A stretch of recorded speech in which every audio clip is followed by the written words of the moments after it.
జై శ్రీరామ్ అందరికీ నమస్కారం. వెల్కమ్ టు న్యూస్ అఖండ. నేను మీ కస్తూరి శ్రీధర్. మిత్రులారా, మన కేంద్ర బలగాలు అతి పెద్ద విజయాన్ని అయితే సాధించినాయి. ఈ న్యూస్ చూడండి ఒకసారి, సూపర్గా ఉంటుంది అట్లే, ఓకేనా? ఈ మధ్య కాలంలో కేంద్ర బలగాలు విజృంభిస్తున్నాయి.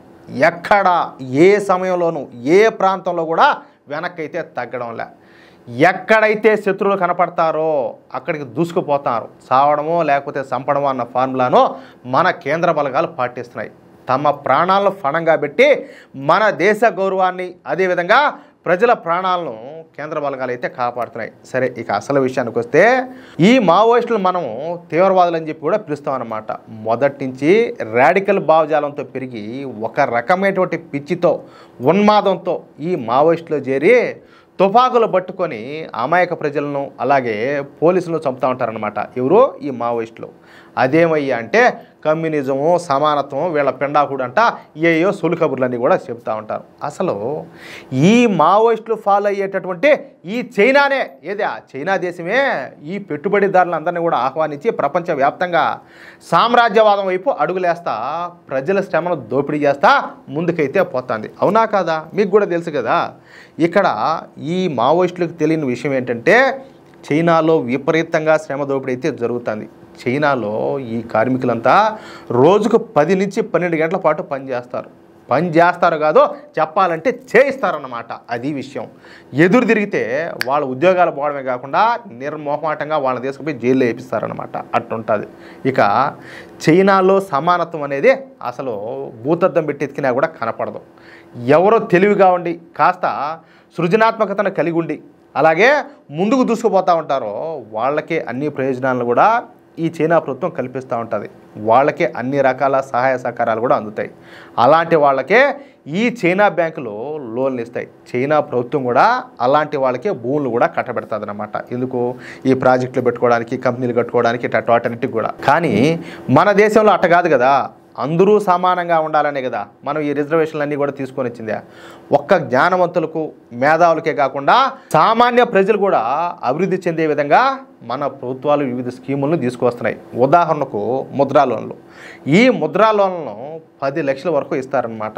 ఎవరైనా చిన్న చిన్న వ్యాపారాలు చేసుకోవడానికి, తమ కాళ్ళ మీద తాము నిలబడడానికి ఈ ముద్రా లోన్లు అయితే ఇస్తూ ఉంటారు.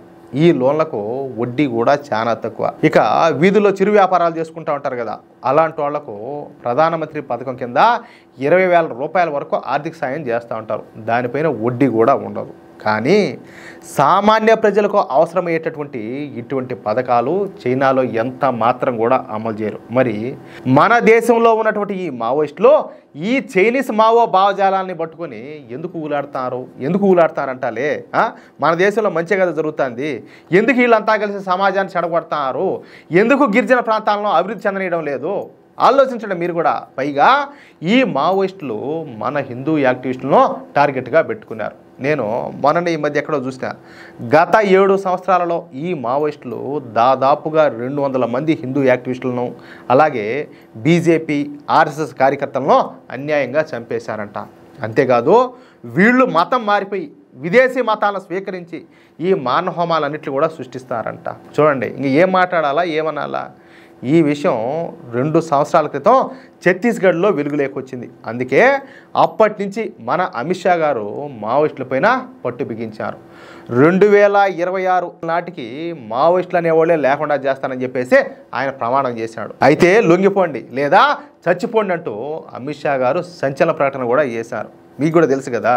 అంతేకాదు లొంగిపోయినటువంటి మావోయిస్టులకు పూర్తి స్థాయిలో సహాయ సహకారాలు కూడా అందజేస్తామని, వాళ్ళ కుటుంబాలను ఆదుకుంటామని కూడా అమిత్ షా గారు బహిరంగంగా హామీ ఇచ్చారు. అంటే వాళ్ళు ఏదైతే హామీ ఇచ్చినారో ఆ మాట మీద వాళ్ళు నిలబడి ఉన్నారు.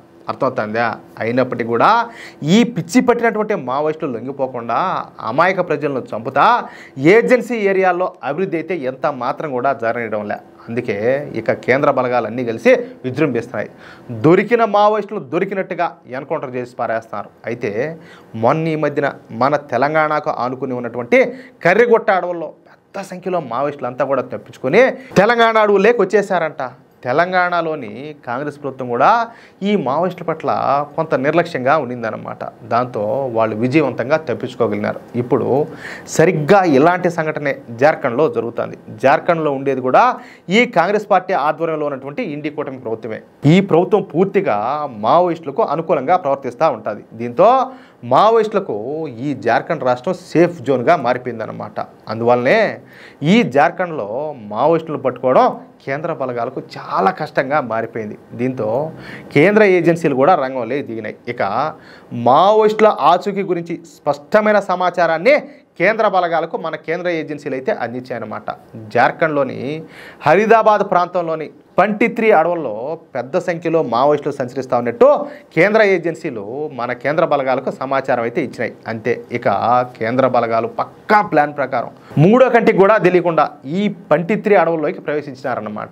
ఇక కేంద్ర బలగాలు చూసినటువంటి సహదేవ్ సోరెన్ స్వాడ్ ఈయన మన బలగాల మీద కాల్పులు ప్రారంభించాడనమాట. అంతే, ఇక వాళ్ళు కాల్పులు ప్రారంభిస్తే మనోళ్ళు ఏం ఊరుకుంటారా, తుక్కు రేగొడతారట్టే. ఇక మనోళ్ళు కూడా కాల్పులు ప్రారంభించారు. ఇక మనకు అందుతున్నటువంటి సమాచారం మేరకు ఇప్పటి వరకు 5 మంది మావోయిస్టులు జరిపినట్టు తెలుస్తుంది. పైగా ₹1 కోటి రివార్డు ఉన్నటువంటి 5 స్టార్ టాప్ మావోయిస్ట్ కమాండర్ అయినటువంటి సహదేవ్ సోరెన్ కూడా కుక్క సాగు తెచ్చాడు. ఇంకా 50 లక్షల రివార్డులు ఉన్నటువంటి చెంచలు అలాగే జహల్ కూడా చనిపోయినారు ఈ ఎన్కౌంటర్లో. మొత్తానికి ఈ గన్ ఫైట్ అయితే ఇంకా కొనసాగుతూనే ఉండదు.